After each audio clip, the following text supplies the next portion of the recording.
नमस्कार दोस्तों, मैं योगेंद्र आपका स्वागत करता हूं टीचर्स पहल बाय योगेंद्र में।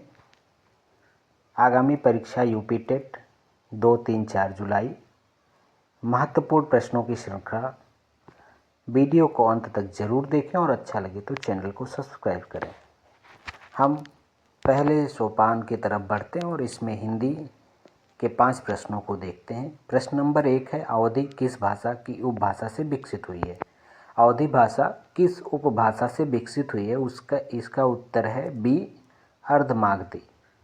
प्रश्न नंबर 2, हिंदी दिवस कब मनाया जाता है? सही उत्तर है 14 सितंबर को।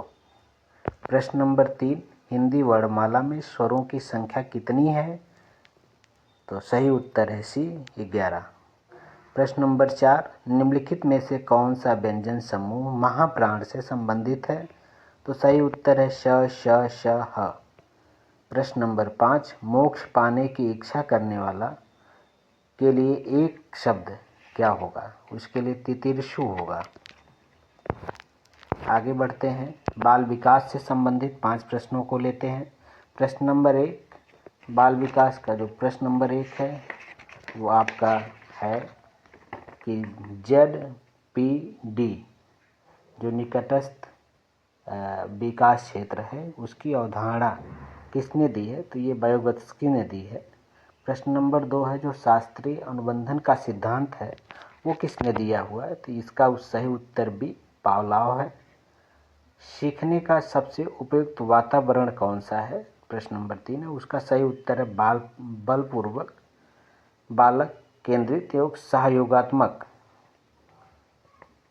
प्रश्न नंबर 4, सीखने की प्रक्रिया में त्रुटि का क्या अर्थ है? सीखने की प्रक्रिया में त्रुटि का अर्थ है सीखने में बाधा डालना। प्रश्न नंबर 5, एनईपी 2020 के अनुसार शिक्षा का माध्यम क्या होना चाहिए? सही उत्तर है सी, मातृभाषा। पर्यावरण के 5 प्रश्नों को लेते हैं और बढ़ते हैं पहले प्रश्न की तरफ। प्रश्न नंबर 1 है, निम्नलिखित में से कब पर्यावरण संरक्षण अधिनियम पारित हुआ था? सही उत्तर है बी, सन 1986 में। प्रश्न नंबर 2, मरुस्थल में उगने वाले पौधे क्या कहलाते हैं? तो मरुस्थल में जो पौधे उगते हैं उनको ज़ेरोफाइट कहा जाता है। प्रश्न नंबर 3, पारितंत्र में ऊर्जा का प्रारंभिक स्रोत क्या है? पारितंत्र में ऊर्जा का प्रारंभिक स्रोत क्या है? तो वो है कि वह ऊर्जा जो होती है, ऊर्जा का जो पिरामिड होता है उसमें वो सदैव सीधा बनता है। प्रश्न नंबर 4, इसमें घास के मैदान और घास के मैदान के साथ साथ उनके देशों का नाम भी है, किस देश से ये संबंधित हैं? तो पहला है ए, लानूज, बी, स्टेपी, सी, प्रेरीज, डी, बेल्ट। ये घास के मैदान हैं और इनका जो देश है वो पहला है उत्तरी अमेरिका, दूसरा है अफ्रीका, तीसरा है यूरोप और दक्षिण अमेरिका चौथा है। इसमें जो सही उत्तर है वो पहले का 4, लानोज का दक्षिणी अमेरिका, फिर बी का 3, स्टेपी का यूरोप, और उसके बाद प्रेरीज का जो तीसरा है सी का जो है वो उत्तरी अमेरिका में, और जो बेल्ट है वो आपका अफ्रीका में पाया जाता है। निम्नलिखित में से जो अधोलिखित है प्रश्न नंबर 5, उसमें से कुछ महत्वपूर्ण दिवस के दिया गया है, जिसमें पहला है विश्व पर्यावरण दिवस, वो 5 जून को मनाया जाता है। विश्व वानिकी दिवस जो है वो आपका 20 मार्च को मनाया जाता है।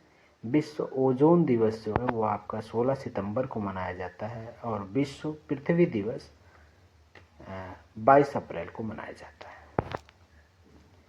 गणित के प्रश्न है कि एक त्रिभुज के तीनों कोणों का योग कितना होता है? तो 180 अंश होता है। दूसरा प्रश्न है 3:5 बराबर 18:x का मान क्या होगा? तो x का मान होगा 30। निकाल लेंगे इसमें 18 को 3 से भाग दे देंगे तो आ जाएगा 6, 6 को 5 से गुणा करेंगे तो आ जाएगा 6×5 = 30। एक घन में कितने फलक होते हैं? प्रश्न नंबर 3 है, उसका उत्तर है 6। प्रश्न नंबर 4 यदि किसी आयत की लंबाई 8 सेंटीमीटर तथा ऊंचाई 5 सेंटीमीटर हो तो उसका क्षेत्रफल कितना होगा। 8 गुणे 5, लंबाई गुणे ऊंचाई जो होगी, जो चौड़ाई होगी, उसी से गुणा कर देते हैं तो उसका क्षेत्रफल आयत का निकल जाता है। प्रश्न नंबर 5, 72 किलोमीटर प्रति घंटा बराबर कितने मीटर प्रति सेकंड के होता है। तो इसमें 72 किलोमीटर प्रति घंटा को 5/18 से गुणा करने